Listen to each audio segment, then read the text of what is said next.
안녕하세요. 부모 코칭 노트 이선쌤입니다. 지난 방송부터 영어편 듣고 계시는데요. 영어를 포함한 외국어 교육은 언제 시작하면 좋을까요? 뇌과학적 측면에서 봤을 때 외국어 교육은 12세 이전이 효과적입니다.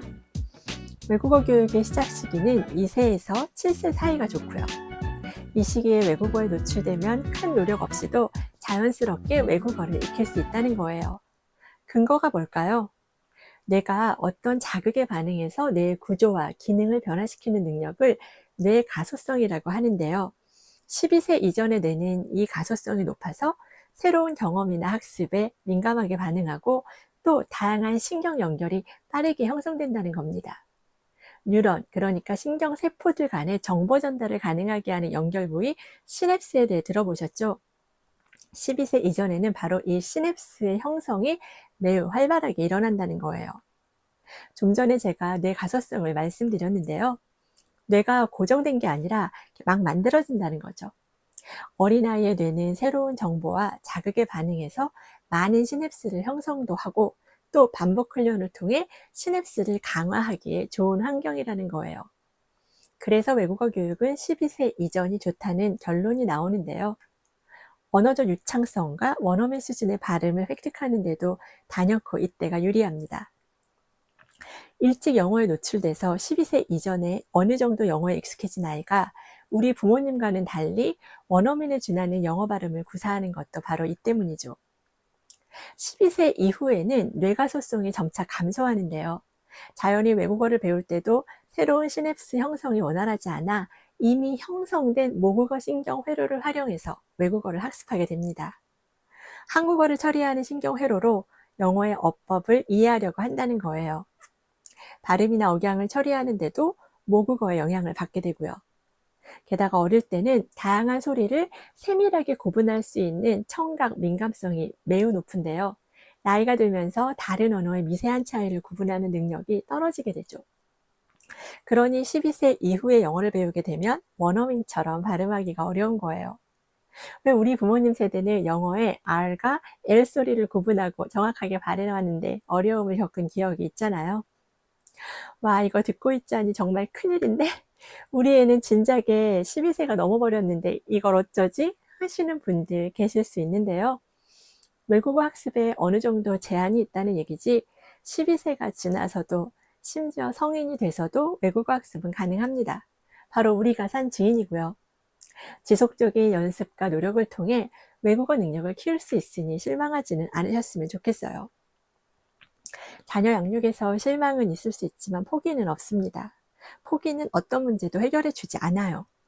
영어 교육의 효과적인 출발 시기를 놓치셨나요?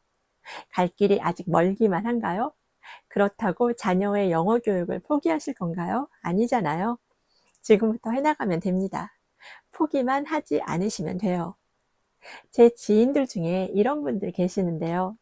제 옆에 있을 때 제가 한창 두 아이를 홈코칭 영어로 키울 때 본인도 좀 믿음을 갖고 홈코칭 영어를 계속 진행할 걸 하고 후회하시는 분들요.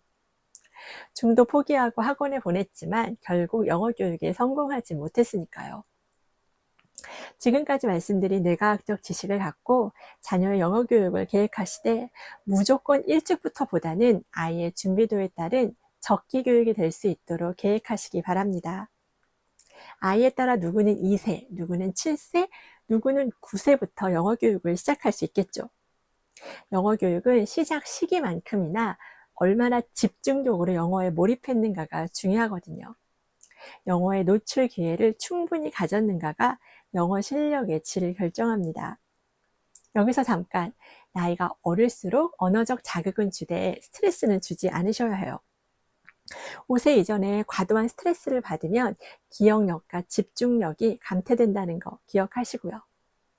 또 자녀의 영어 교육에서 성공하시려면 먼저 우리말 실력을 탄탄히 쌓아야 한다는 거 절대 잊으시면 안 됩니다. 모국어를 잘하는 아이가 영어도 잘해요. 당연한 말인데도 많은 분들이 또 이 포인트를 놓치시는데요. 영어 학습 초기에는 별 문제가 없을지 몰라도 영어 학습의 중후반기로 갈수록 모국어로 읽고 말하고 생각하는 훈련이 잘 돼 있는 아이가 영어 학습에서 정체기 없이 그야말로 쑥쑥 실력이 향상됩니다. 독서나 문화기행 등으로 영미 문화에 대한 이해의 폭을 넓혀주면 영어 학습에 도움받을 수 있고요.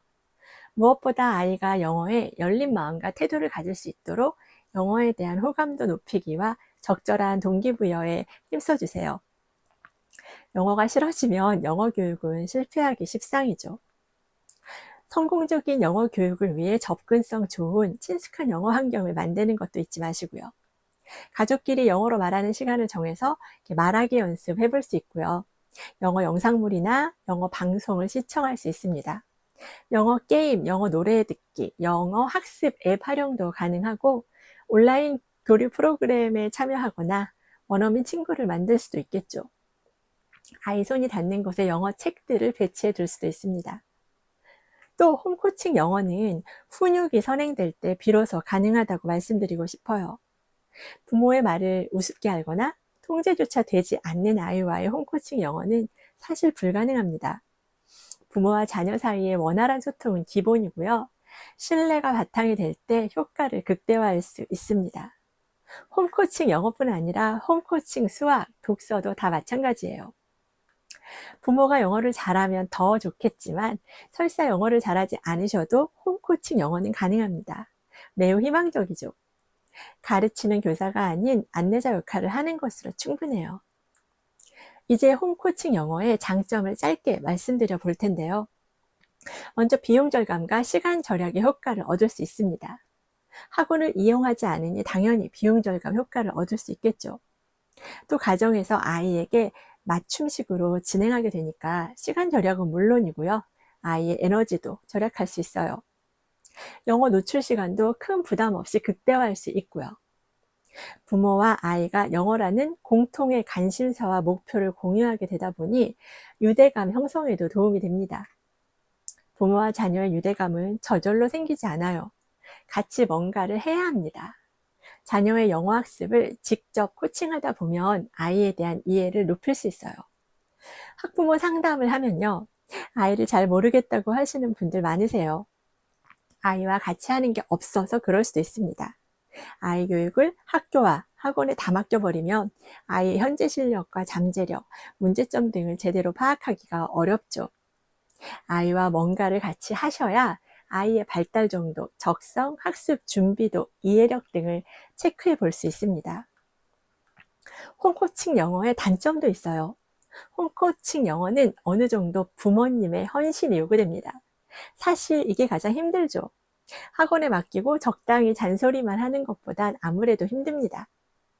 또 홈코칭 영어 진행 과정에서 부모의 지나친 욕심이 작동되면 관계 어려움으로 발전할 수 있어요. 꼭 주의하시고요. 영어 하나 잡으려다 자식과 원수가 되는 걸 본 적도 있습니다. 그리고 아이에 따라서는 영어가 어느 정도 완성되기까지 학교 시험 영어에 약할 수 있어요. 이러면 또 많은 학부모님들이 아이를 학원에 보내고 마시는데요. 아이를 좀 믿고 기다려줄 필요가 있습니다. 학원에 보낸다고 문제가 다 해결되는 것도 아니잖아요. 또 자칫 균형 잡힌 영어 학습의 기회를 놓칠 수 있어요. 그러니까 읽기, 말하기, 듣기, 쓰기의 4대 영역이 고르게 학습될 수 있도록 부모님이 신경을 써주셔야 합니다. 정보 수집과 교재 선택에 어려움이 따를 수 있고요. 홈코칭 영어를 진행하다 보면 수차례 불안하실 수 있는데요. 이때 홈코칭 영어 네트워크를 만드시면 도움이 됩니다.